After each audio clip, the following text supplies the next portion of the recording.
All right, there we go. We are live, David.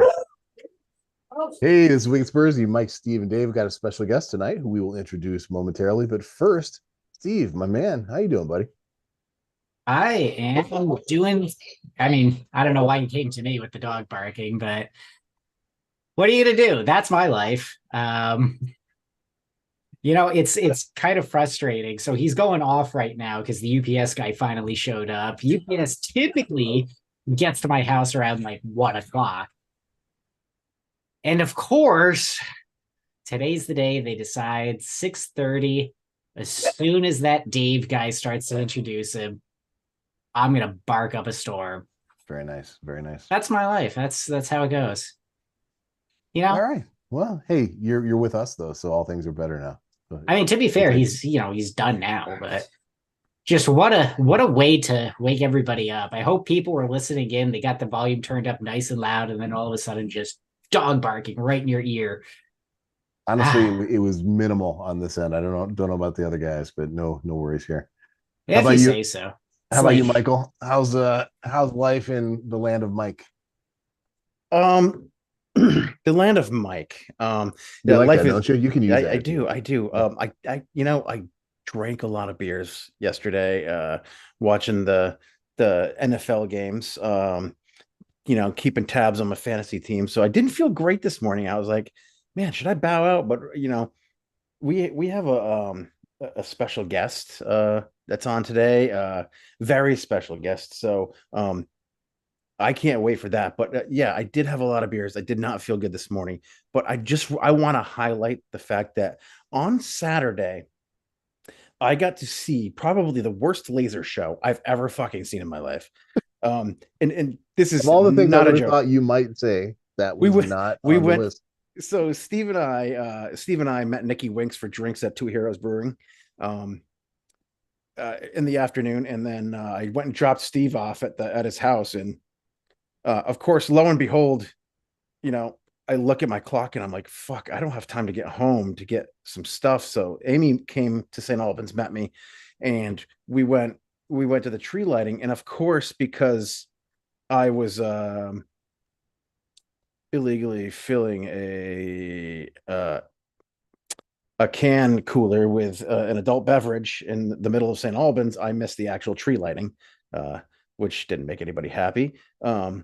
But then did get to see the Santa Claus came in, and the laser show that I don't know what the fuck was going on, but it was terrible. The highlight of Saturday was hanging out with Stevie and Nikki so. Winks. Because I was also there. So let me elaborate just a Yeah, little bit. because Let me paint you guys a I'm clear pretty picture. confused. Yeah, It's paint a fucked picture, up, man. please. So, first off, this laser show, I don't know what they were thinking, but they were trying to project it onto people's apartments, essentially. So, you'd be looking at where the lasers are going, and there's just some dude standing in his house wearing his white t shirt, like looking out at everybody, trying to figure out, what's going on. This is ridiculous, right? Uh, Now, when you think laser show, right, you think this big canvas that they're trying to use, right? They're projecting it out onto a building. So you've got all of this real estate that they can, doodle fun pictures on. You'll get some great stuff. Now, imagine that they took all of that and they just squished it all the way down into like, I don't know, maybe a 6 inch tall line that spread right across the top of the building. So all you got was just a strobe of colors at the top of some apartment building in downtown St. Albans. And everybody just kind of standing around like, is this supposed to happen? Like, is this what we're expecting?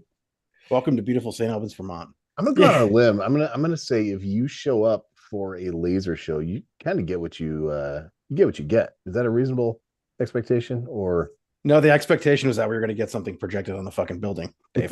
nice? Yeah, Well, We I didn't. wanted that guy in the white t-shirt to be blinded by those lasers, But right. not enough, have but enough about a town in the 802. Let's get to the 617, That's a hell of a because segue, Mike. Make it happen here, man. yeah, yeah. Intro So our we special have guest. we have one of the hosts of the 617 and 17 podcast, out of Boston, also a member of the BSSC, Boston Spurs.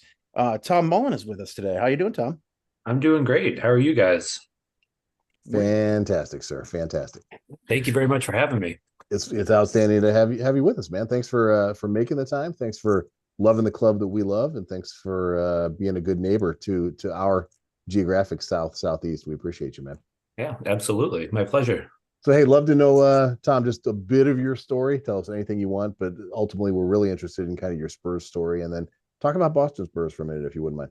Sure. So, like how I got into Spurs? Yeah, wherever you want to take it. Yeah. So I'd say, like right before Bale's last season, a group of like my high school friends and we all decided it was finally time to get into the Premier League. Um, we'd all like grown up playing soccer together, so it was only a matter of time before we, became like developed a rooting interest in an actual team. And one of my friends had been supporting Spurs since 2006. So I kind of like naturally gravitated towards that, but also, like the pre 2004 Red Sox where like, you get close and then heartbreak. And so I was like, all right, like I'm kind of built for that. Like, I let me know pick that. Spurs. And I mean, I didn't really want like a plastic club, like a City or a Chelsea. And so it was a natural choice. And, here I am now, 11 years later. Very nice. No regrets, right? No. Perfect. And you very recently, our buddy Nick was on a trip over to London to see the Chelsea match. You were involved in that as well. How was that trip for you? What'd you find when you went over there? Trip was amazing despite the game. Um, so I'm 0-2 as chairman, going over 0-2 and 23. So apologies, everyone. But I mean, the trip was amazing. It was probably the most fun we've ever had. And it was really special this time because of like all the Spurs related stuff that we got to do. We got to go up to the training ground to watch the under 18s play, met Pat Jennings and Jermaine Defoe there. We got to go on a stadium tour led by Ozzy Ardiles. And he's so funny. He's such a good guy. So that was really special. And then match day of kind of coincided with the launch of Spurs USA, that Instagram account. But they were following us around all day, trying to get a sense of like what the match day experience is from like an American point of view. So that was really cool. That kind of really put Boston Spurs on the map. I had someone come up to me in the pub yesterday and was like, "Hey, I recognize you from that Instagram story." So I'm like semi-internet famous now. Congratulations. That's Thank you. what everyone aspires to, maybe. Yeah, that's good. And how about Boston Spurs? How long have you been in the chair role with the club? How long has the club been around? How many folks you got? What that look like? So we've been a supporters club since 2006, and I've been in the chairman role for 2 years now. Still relatively new to this. But I've been on the board since 2014. So, I had a lot of time to kind of prep myself for this role. And it's been a pretty good transition from he likes to go by the founder now, Heyman. And then, yeah, I mean, in our Facebook group, we have about like 1,900 members. I think we're closing in on 200 paid members for this year, which is the most we've ever had. So onwards and upwards for Boston Spurs. That's fantastic. And I was able to join Mike. It's I guess late September, right, Mike? We were both down for one of your match day events at the pub. How many folks do you normally get at your match day watching? It depends on like the day, match time.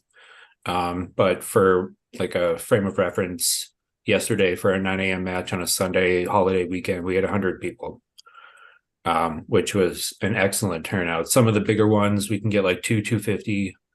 Some of the smaller, like weekday ones, maybe 40. But, we recently moved, start of this season is when we moved to our new location, Longcross in Medford. And I was a little worried with the bar being outside of Boston proper. What kind of attendance we might have, but it was perfect timing, I guess, for Ange Ball. The club is flying a little less high these days, but great start to the season, which only benefited us. So very, very happy with crowd size so far.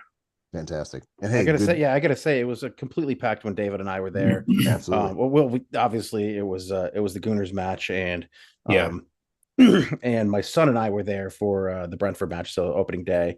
And obviously, Tom, we talked a little bit, and I really appreciate you having us. It was a great time, and I'm looking forward to coming down on Sunday and delivering our Vermont Spurs gift package to your charity raffle. So Yeah, very yeah. excited about that. If there's one thing that I can talk about during this, it's our annual charity raffle, Go for it. which is coming up on Sunday. This is our 11th year doing it. We support two charities, one locally here in Boston, and then one in London. The one in Boston is called Soccer Without Borders. It's actually like a nationwide charity, but we support the Boston chapter, and they help immigrants, refugees, inner city folk kind of assimilate into their new surroundings, like the New England culture, the New England scene through soccer. We've had a long-standing relationship with them. They're great. But then the organization in London is Noah's Ark Children's Hospice, which is, as some of you might know, affiliated with the Parent Club. So we like to support them too. We've got a ton of great stuff to raffle off. We have, shirts, scarves, kits, tickets, and it's always the biggest day for Boston Spurs. Coincides with the city match, so hopefully we get a big crowd. But if there's one match that people show up for, it's this one. So, Nice. we're definitely looking forward to having you guys come down. Like I said, Mike, thanks in advance for your donation. It's really awesome that Vermont Spurs and Boston Spurs have been able to cultivate this relationship so quickly, and that you guys are going to make the trek down and donate something. So we really appreciate it. Absolutely. Very nice. Hey, thanks for talking through that, Tom. Appreciate it. Of course. You know what, guys? Let's talk about the football a little bit. How's that sound? Yeah, let's talk. Let me get us started. We've lost 3 matches in a row. All is lost. The world has come to an end. We are a big fraud, and it's all over. Who wants to go next? Yeah, that's You're wrong. basically it. We can just stop the podcast right now, right? Done, right? That's a wrap. Tom, No, Dave, you are so wrong. All right, what do you got, Steve? Let's hear it. It's there's something to be said for the absolute insanity. I want to start just at the lineup, because when that came out, there was a part of me that just legitimately thought Ange might be the most insane person managing a Premier League club. Concur. Yeah. But you know what? It almost worked. And that's the worked. crazy part about it, right? Like it's one of those things where, yes, it would have been safe to just play Dyer and Skip and Højbjerg and just, try to steady things up a little bit. We tried that though, right? I mean, we were kind of forced into it after a while. But coming right out the gate and say, you know what? I don't need a center back. We'll just play 4 fullbacks, and just have a go at it. Yeah. And it's funny because you look at a lot of the statistics coming up after the game in terms of expected goals and possession and, touches in the box, all that stuff. Any other day, we win that game. It was just one of those days where we couldn't finish. We were skying chances that should have gone in the back of the nets. We were finding ourselves offside every other through ball. It was a frustrating day, but the way that we approached it worked for me, right? It was fun. It was so enjoyable to watch. Which, I mean, honestly, in my opinion, that's like got to be the number one thing for anybody watching a game. If you're not finding enjoyment watching your team, and this is as somebody who supports the Giants in NFL, what are you doing to yourself? Like you have to be enjoying what you're seeing. And what I saw for at least the first like 70-ish minutes was quite enjoyable. When they started to lose some momentum and they were looking gassed, then it became a little bit more of a slog to get through. But yeah, I had absolutely no problems with that. And you talk about the 3 losses in a row. For me, my big takeaway from that isn't anything questioning Ange. It's we got to get some players for him. Like January window coming right up. Like get some guys in who will buy into this whole Ange ball thing. Because when it comes to depth, we just don't have the players who can support it. Now that said, there were guys who were given their opportunities, rare opportunities, frankly, who I thought did pretty well, all things considered. Hill was a bit of a nuisance, even if he was a little out of sync with the rest of the squad. Decky in that number 10 role was like, just a brand new guy out there. He looked he was inspired. happy. You see the quotes from him about how happy he was playing in that. It showed, Yeah. it really did. It showed that he was thrilled to be there. The other interesting thing for me was Lo Celso. He got his goal, which was awesome to see. But a lot of people were saying, "Oh, well, Madison's out injured. We'll get Lo Celso in as a natural replacement." He didn't play in the Madison 10. Decky played in the Madison 10. Lo Celso played a little bit deeper, which gets me thinking, like, is there a world where we get Madison and Lo Celso and a Bentancur out there? It doesn't really have that sort of defensive, steel that you might expect. But I mean, from what we saw, I don't think Ange really cares about the defense as long as he can boss everything else, right? The thing is that Lo Celso showed a little bit of what he shows when he plays internationally. He showed the ability to cut off those passing lanes. He was winning challenges. He was winning 50-50 balls. He was going out there and working and for what it's worth, like he put in a fucking hard hat effort out there for a guy who I just found out today, the last time he started, Nuno was the coach. Yeah, I read that yesterday. That's crazy. I mean, that's fucking crazy, right? So I love the fact that Lo Celso got that goal, especially I honestly I think that ball was going in whether it got deflected or not. Not in that spot, but I think Martinez was beat. And I think that he was pretty fucking pumped that he beat his countryman. Say it properly, Mike. Martinez, not Martinez. Say it like an Englishman. Martinez. Yeah. Tom, Tom, can I ask you a question in the context of something you said earlier? You talked about City, and what struck me in this match was I felt this weird kind of role reversal thing. We dominated possession.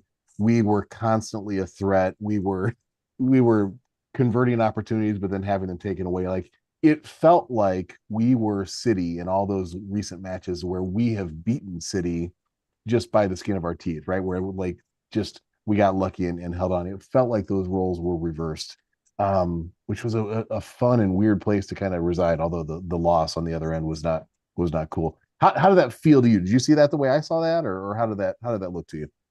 Yeah, I would agree. I mean, like City play with such a confidence that can only be instilled after winning a billion trophies. And I feel like under Ange, like we have a certain element of that now. I mean, look at the lineup that he just put out and how long he's been with the club and has been able to instill with even like some of the bench players, like his tactical philosophies, that he can go out and start any 11 and they're going to play the way that he wants to play. I mean, it's crazy. We absolutely need to back him in January. Spurs, I know, but Um, I don't understand why Levy wouldn't want to, back the most popular manager in recent history, um, take advantage of, his success. And I don't know. I guess in terms of the last three matches, though, um, I really feel like you have to look at it match by match. Um, so like this past match against Villa, like yes, that's going to happen, over the course of a season, with any top four club, um, where you kind of, it's just super unlucky. Like Decky hit the post, Son was offside a billion times. Like, I think on like a good day when things go our way, we win that match easily, like 3-0. You go back to the Wolves match and, late heartbreak, like that happens sometimes. Um, and then the Chelsea match is like, a microcosm in itself. Like that just never happens, going down two men, all those red cards and injuries. So it's like you can't look at it and be like, all right, we've dropped points in the last three matches. Well, it's like take those three matches and like extrapolate it across like an entire season, like, and put wins in between those. It's not that big of a deal, but you still don't realize those points. I don't know. That's a fantastic way to look at it. Yeah, I it just really hadn't is, thought yeah. of that. Quite honestly, like I was gonna actually mention the same thing Tom just did. Is like you have to take each one of those games and look at them, in their own little bubbles. You It's can't it's say it's like we're on a 3 match slide. It's like, yeah, it's I each one of those matches had their issues. Now, I think that Chelsea was, like you said, Chelsea was like fucking wild and crazy. Guys getting kicked out, red cards here, yellow cards, um, injuries happening. Like that crazy shit just doesn't happen. That's like the weird fucking game that we have. Um, yeah, that's yeah, not like a, that game lives in another world by itself. And then you have Wolves. Wolves is like Ange going, okay, what am I gonna do to deal with the shit that happened a week ago? And okay, so now we have, and Wolves looked like a different team. And then this game, it was like, okay, I'm gonna practice what I preach, and I'm just gonna go out there and do this thing that I keep telling everybody that I'm gonna do. And we had seen with other players, but he has players that he obviously trusts to do a job now because one, because of necessity, and two, because of his because these are players that are not necessarily like for like, but are more creative than what he had put out there the previous match. You know what I notice a lot, and I especially in this last match against Villa, that really intrigues me. Um, the number of times watching that game where you see players like Destiny and Pedro Porro in that center forward position, it's just it's to me that's wild. Like these are two guys who they're young, they're full of energy, they push and push and push. These guys are running nonstop from their left, right back positions all the way up, down the center, trying to get into scoring positions.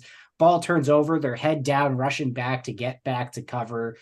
I mean, I think that's totally emblematic of what you were saying about having players that Ange trusts, because having Destiny back for that game from his suspension was huge in how things were able to progress forward. He was out. He was like for 20 again. I every single time we talk about him, it's like he's 20 years old, man. He is outrageous. The positions he gets himself into. He was on the right hand side at one point, um, from like open play, not even from a set piece. Yeah, dude. Like I think I was and talking. like you just said, he showed up in like center forward positions. Like it's insane, and the system is so fun to watch. It's arguably more fun than the previous guy who's with that other fucking team in The London. No, previous guy. it's the interesting thing for me is exactly how fluid the team can be. I think there was a moment during the game right after the Bentancur substitution where I was chatting with you guys like, is Højbjerg playing center back now and Davies is playing left back? Did Destiny get bumped up to mid? Oh no, everybody's just kind of shuffled around, and the next time play stopped, it reset itself, and it's like, all right, no, he's in midfield. Destiny's left back. Davies is still center back. All is right, but the way that they like, if you look at the way that they're lined up at any particular moment in the game, it's not that Porro is playing up at center forward and there's a huge empty space where he should be. It's that he's run up there and somebody has slid backwards to sort of cover that position. So when the ball does turn over and Aston Villa start to counter, you've got Emerson, who can start going over there as Pedro cuts back into the center back role. You've got a Højbjerg or a Lo Celso who's trying to cut some passing lanes out there. It's fluid. Everybody is recognizing where their teammates are, and when they are changing things up, when they're going across the field to the other side, somebody is noticing that and sliding into the position that they should be in to make sure that we're retaining our shape and we're able to continue pressing the way we need to be. Yeah, and that's not an easy thing to do from a managerial perspective. Getting, everyone to buy in on that. I mean, sometimes it's European football. Like you get egos and, big players is like, I don't want to track back. I don't want to cover. So, I mean, credit to Ange. Oh, absolutely. That might be our episode title, actually. Credit to Ange. Let's keep that in mind. I'm writing that one down, boys. That could be the one. By the way, how's the mic sounding? I made a tweak to something. Any difference? I think it's better. Very good. I appreciate that feedback, Mike. Pun totally intended. Yeah. Anything for you, Dave. Thanks, Steve. Hey, Dave just got a new mic, everyone. Got a new mic, everybody. Just trying to up my game a bit.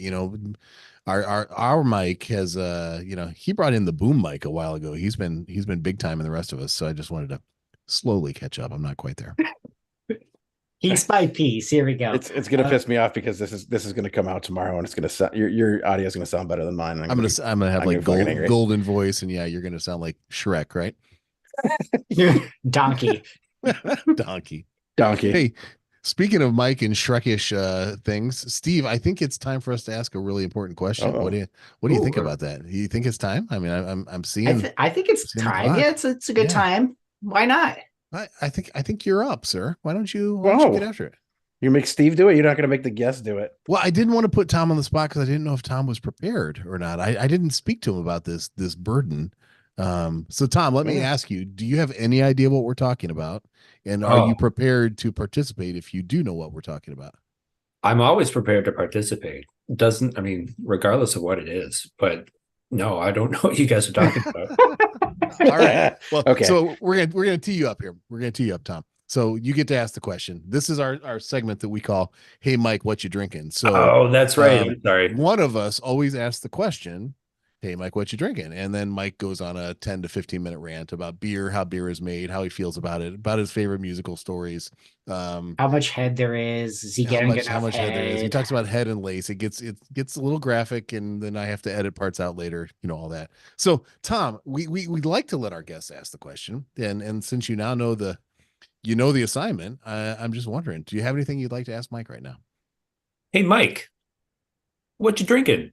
Perfect execution. Tom. Well done. Yeah, well done. No, you know what? No offense to Ricky, but he got you beat there, Ricky. I know you're listening. So that was a really good one, Tom. Yeah, good timing. Good overall delivery there. I like that. You know what, guys? Today, Steve and I, like I said, we went to Two Heroes Brewing. Last time I was there, they weren't canning beers. So I bought that like $18 bottle of I can't even remember what the fuck it was. The old growler routine. You did that one? No, it was like a 12-ounce bottle of some barrel aged. Remember? Yeah. It was a Belgian triple. So this time, please tell me this one's called Laser Show, please. Oh, that would be fucking great. There what it is. There, Steve. What is it? Is that what Mike has? Yeah. Yes. It's called Kaiser's. it's Kolsch style beer, and it has nothing to do with World War One, David. Which we've Well, talked extensively about. There's a Because dog. Kaiser Yes. Sose is what it is. Kaiser is the name of this dog, and it's also the name of this beer. So Kaiser Oh, yeah. Kaiser. Yes. Apostrophe S. Kaiser's. It's from Two Heroes Brewing. It happens to be my favorite style, for which I own a glass. Yeah, The, you're funny like that, Mike. For as much as you like a big beer, you love the Kolsch, man. You're always fucking love the putting Kolsch. that at the top of your list every time you talk They're about it. they're spicy, they're crisp, they're clean. Fucking love them. And I've been waiting for days to try this, so I'm gonna put it in my big ass staunch glass, Staunch. which is the traditional glass. Like, I'll That they have you serve a know Kolsch in. that I have been saving this for you as well. I So- wanted to make sure I was drinking it at the same time so I could really zero in my Look at guesses. this beer. So this is an ale brewed at lager temperatures, brewed and fermented at lager temperatures. And it's like champagne. Looks like a Um, Miller Lite to me. It does look like a Miller Lite. Like champagne, it's only brewed in one place. So if you brew a Kolsch, quote unquote a Kolsch, outside of Cologne, it has to be Kolsch style. It says it right there on the can. There's German purity laws when it comes to beer, and they're fucking serious. It's like you know how like They had Vermont they had sues- other purity laws, but thankfully those went away a long time ago. Oh right? Jesus Christ! I told you we weren't going to get into World War One or two history. So yeah, just like they will sue anybody over the beer laws, just like Vermont sues everybody over maple syrup, Right? As we should. as we should. No, we shouldn't. It ain't that special. So this is from Agree to Black Flannel. disagree, This is my Dave. black flannel glass. I paid $22 for this Very glass. nice. Very nice. The assholes. So here we go. This has got a nice head on it. It's crisp, it's clear, it's bubbly. It looks like a High Life. It does. 2 fingers Yeah. of soap at the top of that bad boy, right? That's right. That's right. So let's give this a try and see where we are. Well, while Dave, Mike's drinking since that, oh, go ahead. Go ahead. Since Steve. you're picking fun at my maple again, I just gotta ask if, given the opportunity, you saw somebody, in let's call it the Northeast, because let's be real, that's where we all are, and they say that they're selling a Chicago hot dog, and you get it, and it's just this fucking mess of bullshit. It's got ketchup on it. It's not Chicago style. Yeah. Do you say something to them? It's Do got you dark want green them to relish. pay financially Absolutely. for their discretion? It's Absolutely. got dark green relish and a peppercini on it. You point out to them that they are misrepresenting their product, that they don't know what they're talking about. Yeah, you totally do that. So They got regular salt. You don't not sue them, though. celery salt. You take them No. out back their establishment and just have a friendly conversation. That's really With a pipe. all you're doing. No, I just listen. Here's my thing on That's maple the way they syrup. do things in the city of big shoulders. I like maple syrup. I don't love maple syrup, right? And part of my problem is I was never a kid who would knock over a brick wall for pancakes or waffles. That was not my thing. Give me a Pop-Tart. I'm happy. I don't need a waffle. I'll take a Pop-Tart or a toaster White strudel as a toast. kid. Tom, Dave claims that toast is the greatest breakfast. I claim that Item. quality toast is fantastic. Yeah, absolutely. Bad quality toast is not. But yeah, so Wonder Vermont, Bread. it's just funny to me how You can get a delicious breakfast at Long Cross Pub. absolutely. I've had it. during It's the a match tasty days. buffet. But I just So love how let's get- parochial we are about maple trees and state borders, right? Like it's just funny to me. Hey, Mike, before you get to this, can I tell a quick story? I'm gonna That's drink about the rest beer. of this beer. So go ahead. Go ahead. You have to finish it anyway, so it's good. So my lovely wife, one of our daily routines when I work from home, when she gets home, we usually sit on our front porch for at least 15, 20 minutes, just connect on how the day went, type of thing. Being a guy, I don't usually want to talk about a whole lot, but I also am wise enough to know I should ask her, about how her day went, and we just have a conversation. So today she was telling me she works as a nurse in a school. And she said a kid came up to her and asked her, "Hey, what kind of alcohol do you like?" And she was like, I don't really drink that much. I don't really like any alcohol." He's like, "Oh, that's too bad because I was going to bring you some Miller Lite for Christmas." I was like, "Beth, you You totally need to get Miller Lite from a kid for Christmas. That would be the best story ever. So that's what I got. Now, what school age I are will we not. talking? This was a middle school aged kid. Yeah. So that makes it. Yeah, that makes it So even better. essentially, it's my son. You're right. Gonna steal it out of Dad's garage fridge, basically. So let's get On to the Kolsch style. speaking Back of to Miller you, Lite. Mike. No, this is a really good beer. This is probably one of the top Kolsch's that I've had. It Kolsch style beers made in Vermont. In fact, all Good Water makes a really, really good Kolsch. It's a little different than it was when it initially came out. This beer is exactly what a Kolsch is supposed to be: crisp, clean, cold. It is sweet. It is spicy on the back end. It's still bubbly like a champagne. Like it's a really well made beer. It's got a lot of great lacing, soapy head. Any idea what you guys think I'm going to give this for a rating? Yes.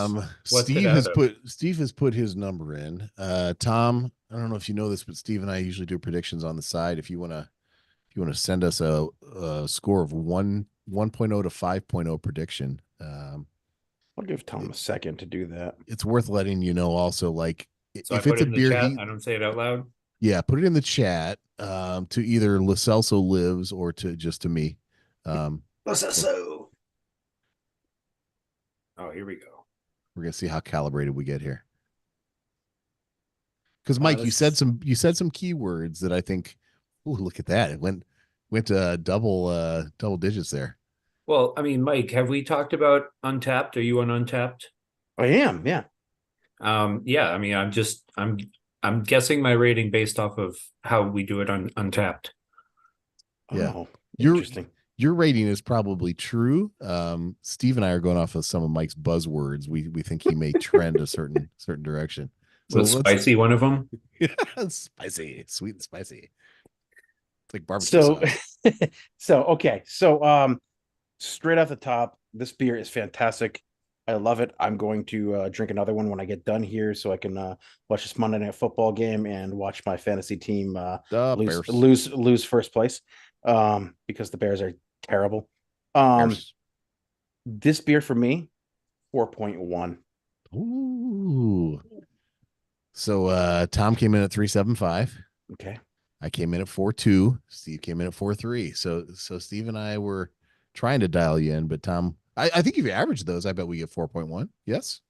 Price is Right rules. Tom wins.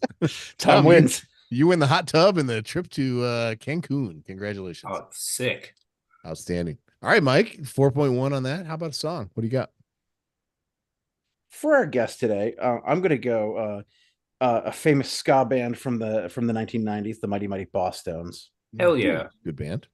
Yep. And I'm going to go Someday, I Suppose. It seems like that's a right. song that everybody knows. It's a fun song. It's a fun beer. It's the well-known song. You know, this is a type of beer that you can have with your friends and have a fucking great time. And Someday, I Suppose, is kind of it's one of their party songs. Mhm. It's a fantastic song. It's also Mike, kind of I a like Spurs everything about- mantra. Say again, Tom. It's also kind of a Spurs mantra.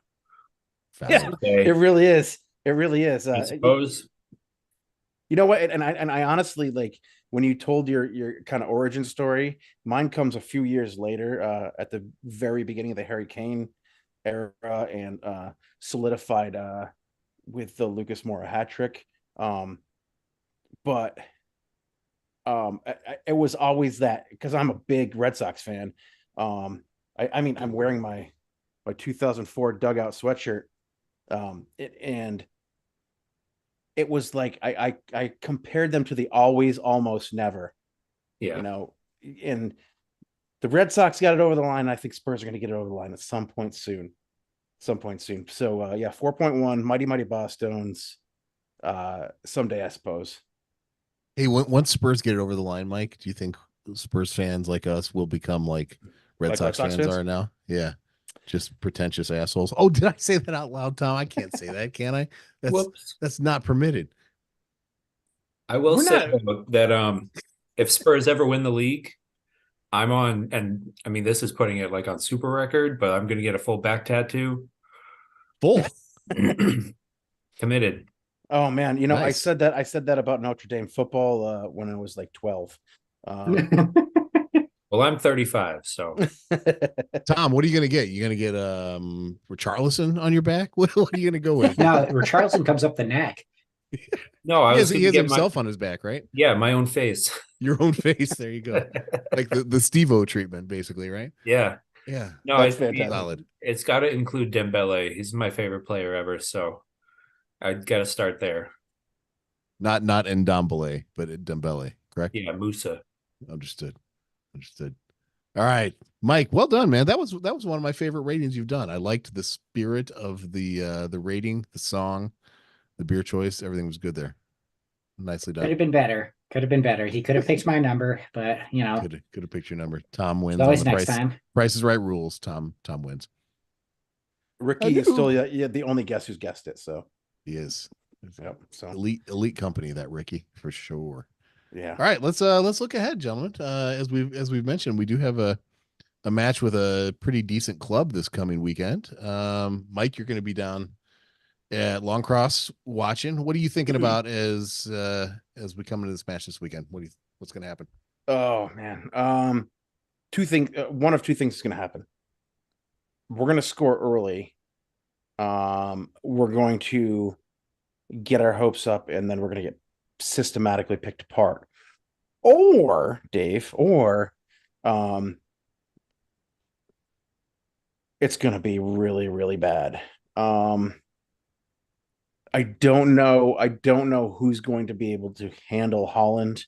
And you know what? I keep watching this guy, and I keep watching him. And the guy's got such crazy pace. He runs like a zombie, but he's really fucking fast. Yeah. Right? You ever seen his face when he runs? He runs like he's going to get some fresh meat. But the other thing is that he's fucking huge too. So it's like Gronk running at you, but on a soccer field, right? I just don't know who we're gonna have that's gonna be able to handle him. Big Daddy Davies. You know what? BDD. Big Daddy might be good in an MMA octagon. He's sneaky. He's sneaky, but I don't think he's quick enough or strong enough to be able to handle Holland. Oh, no, I think it's absolutely not. going to have to be an effort of numerous players. Yeah. We don't have players that can approach the speed to handle him on a break. You know, it's That crazy, said, Mike. that said, We did. Holland is I've noticed he's Right. a classic cherry picker. Totally. He is a big tap and merchant, and I don't think he's that great of a finisher. He gets himself into great positions to finish. So I think Holland is a big problem. I think that guys like Rodri, like they have an A and a B squad that are both A squads, right? So you lose one player, the next man up.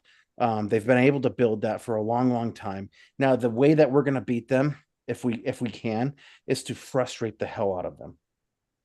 Is to take possession from them. And like, I mean, you could say that for any club, for any game. You hold the ball more, less opportunities for them to score. But I think keeping the ball away from them is going to be a big to do on the list. I think we're going to come out with a very, very similar looking lineup, just based on what we saw. And it looks like, our boy Silky Puddin is that's what we call Bentancur, because he's silky like pudding. It's like a minor knock, right? Yeah, it looks like a minor knock. So Yeah. Couple days rest. I think he's gonna be good.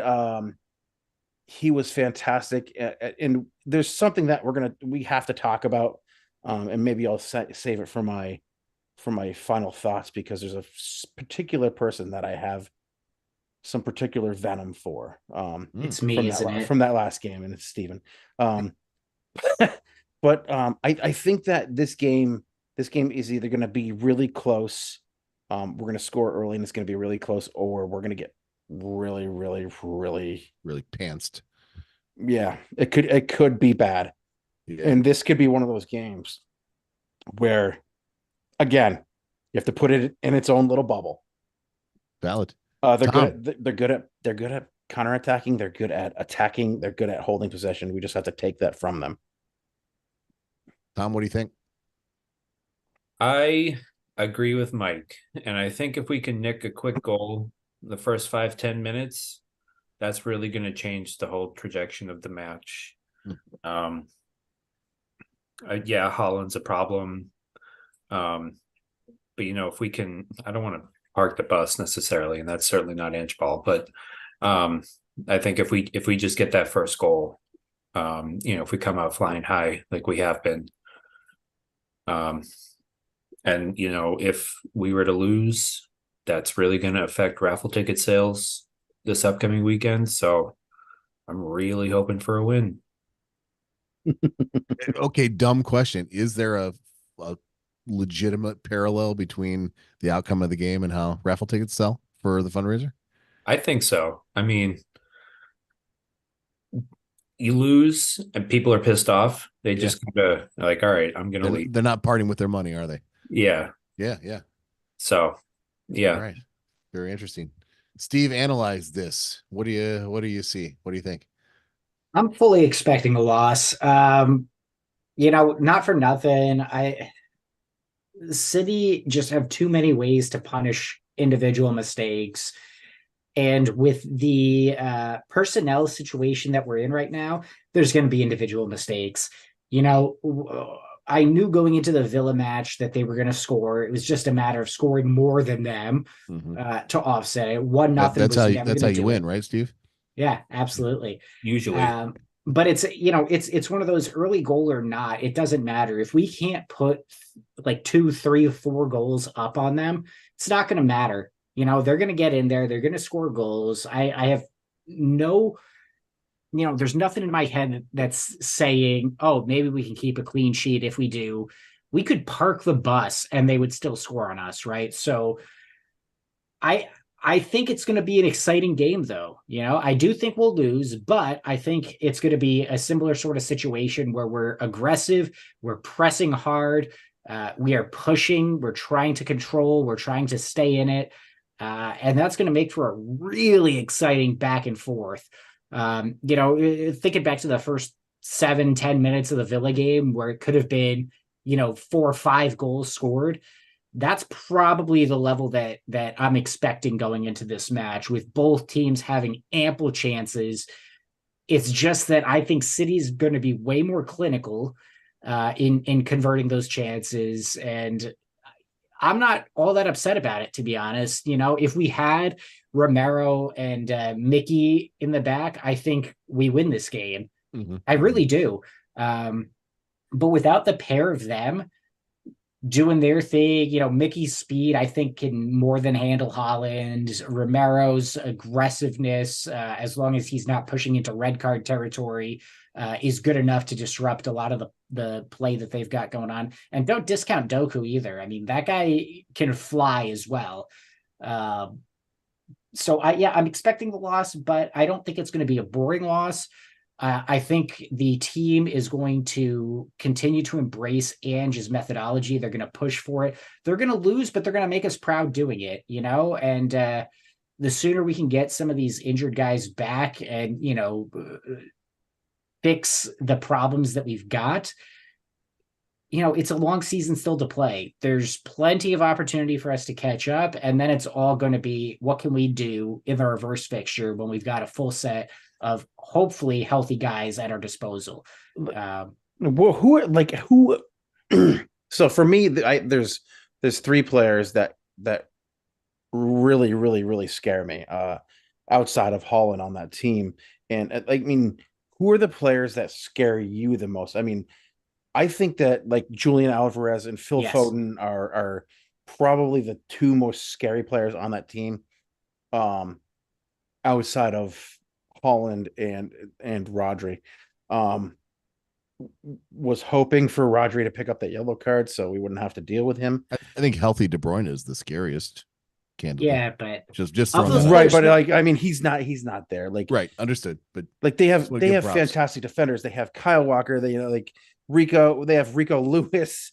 Like Alvarez for me is the one just because he's like, I don't know. I feel like he's almost that little underappreciated. pest Bernardo. Like they have like I said, they have those guys who are like they have even their B team is an A team. So like Oh, it yeah. doesn't matter who they substitute or when they substitute, you're never gonna get relief. And I know this sounds like a fucking Man City pod right now. This is awful. Um, but like I'm looking at this and going, how are Spurs gonna win? And it's like I said before, Spurs are gonna win by holding possession, keeping the ball, playing keep away. Like it's the classic keep the ball away from the fucking bully on the And let's be on the real, play it's back. going to come down to the refereeing as well. I Knock mean, his ass in the dirt too. Like we're not gonna put out a big physical lineup. if this, and I know everybody's got to deal with these referees, but let's be real, the referees in the league are just abysmal. It's going to be a matter of, is this a referee who is willing to put a stamp on some of the hard, heavy, aggressive challenges that, let's be real, we see Rodri typically do? Because if we've got somebody who's going to stamp that out, I think the advantage falls more towards Spurs, because they'll have to play things a little more cautiously, and Rodri can kind of lose his temper a bit. But if it's going to be somebody who just lets everything go and then the game gets out of control, a la Chelsea, we're fucked. Absolutely. Rodri will just run all over us, take full advantage of the lack of refereeing, and it is what it is, right? Blame the refs all you want, but both teams have to deal with it, and it is a factor that does contribute to outcomes most of the time. So, we saw in the Villa game, there was that one challenge that, maybe that could have been called as a penalty for us. It certainly was called on Romero. He got the red card for going down, even though he got the ball. Yep. Another ref, maybe they give us that penalty. VAR tells them, yeah, that's definitely a foul, and different story, right? But we didn't have If it's that in the ref. middle of We the weren't box, that lucky. it's a penalty in the middle of the box. It's just it was on the outside of the box. You could argue that Decky was out of control. Sure. But it's a 50-50 decision that could have, in another universe, gone in our favor. And Sure, he swung his leg through and caught Decky. Yeah. yep, shit happens. I'm not gonna cry about it, unlike some managers. But that's the reality of the situation. So if we can get somebody who takes control of that game from an officiating perspective, I think maybe we've got a shot at it.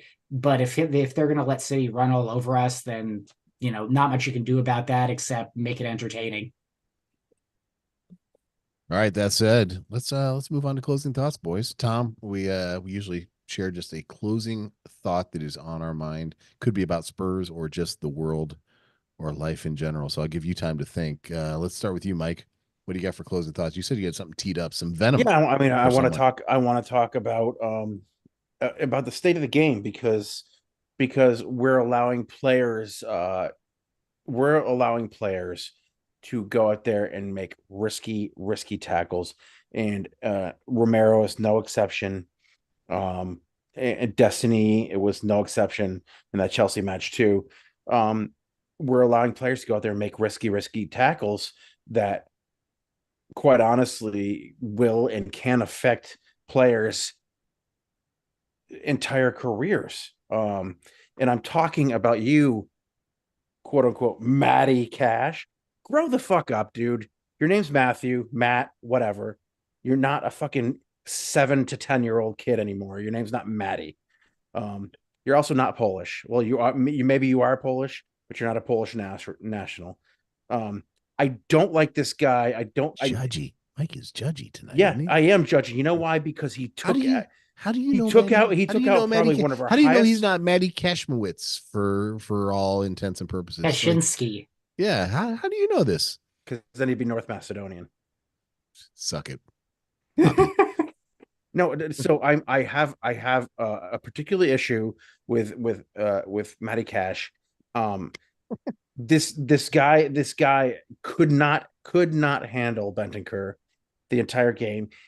The last time Bentancur was stellar. Like he was stellar, serving up dimes all over the pitch. Like he was easily the most creative player. Yeah. I also will give a lot of credit to Brian Hill, who was great on the ball. He was very dribbly, but he was very good in possession.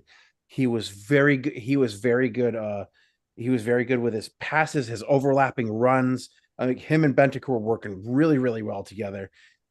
I just think that Matty Cash he's going like in there. He's the Spanish Manor Solomon, basically, for Gil. Okay, let's move away from that. But my point is that this is the second time in a row that he's done this with Spurs, to a player who was probably one of the better players on the field on that day, that he could not handle. He could not handle the wing back Matt Doherty.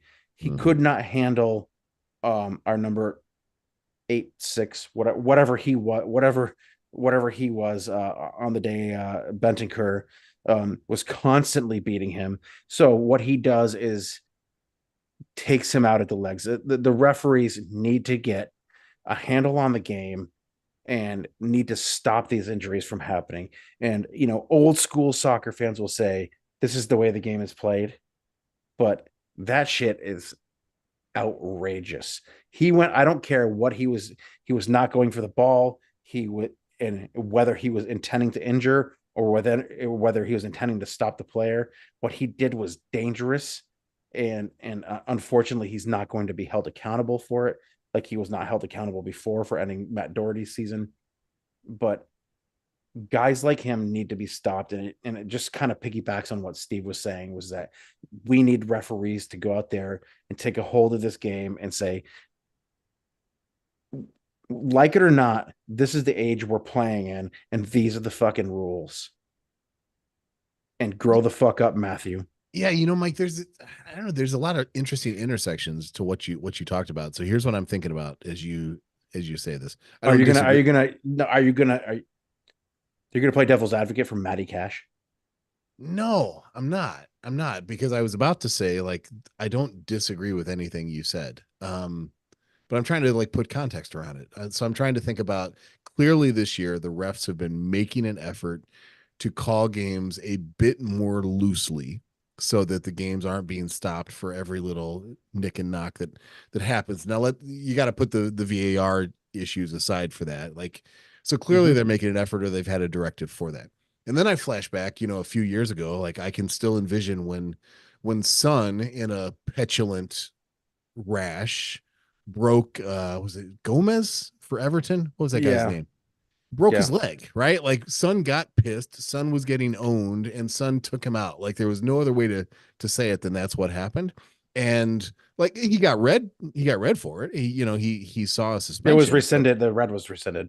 Was that rescinded? Yeah, I don't recall that. Okay, well, it was rescinded. He read out. Somewhat undermines what I'm saying, but I guess it's just, I guess I want to say it's tricky. You know what I mean? I think the Romero call versus some of the calls we saw this weekend, it's nonsense, the inconsistency and the irony and when it comes to the differences. But it's also I can't make sense out of what they're trying to do. You know what I mean? VAR is a mess. They're trying to call the games looser and keep the games moving and let calls go. And sometimes they let calls go. You're like, good, I'm glad they let that one go. Get up, get moving. But then there's the plays where you're like, oh, that was nasty. That should have gotten called. And it just seems like the referees are, I don't want to say they're terrible as much as I want to say they're lost. I feel like they don't know what to do, maybe is the analysis I'd offer. So I think that he was given a yellow, should have been given a red, because the ball was past him. It was easily past him. And the same in the challenge on Doherty. The ball was easily past him. He decided that he went directly to the leg and ankle area. Yeah. I think Tom looks like he has something to say about it, but I don't. Tom's like, astute analysis, gentlemen. Thank you. Yeah. I was just listening. That was good. That was good conversation. Nice. Very nice. Well, Tom, let's go to you. What do you have for a closing thought for us? What are you thinking about? Can I do a closing thought and 2 quick plugs? 100%. Please. 100%. Awesome. Okay, closing thought. Stay the course. Trust in Ange.